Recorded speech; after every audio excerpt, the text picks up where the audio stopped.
अलिबागच्या राजाच्या विसर्जनाला जो उशीर झाला ना, त्यामागची कारणं अगदी थोडक्यात तुम्ही ऐकलं असेलच. अनंत चतुर्दशीला राजाची मिरवणूक गिरगाव चौपाटीवर पोहोचली. पण मग काय झालं? एक वेगळाच सीन झाला. गुजरातहून एकदम नवीन मोठा तराफ आणला होता, पण तरीही गोंधळ उडाला. तर सगळ्यात पहिलं कारण काय? समुद्राची भरती. हो, मूर्ती पोचायला उशीर झाला ना, त्यामुळे ओहोटीची म्हणजे पाणी कमी होण्याची वेळ निघून गेली होती.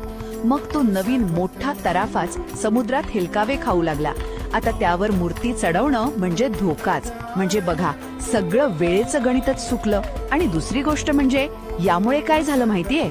राजाची मूर्ती तब्बल 7 तास कमरेएवढ्या पाण्यात होती.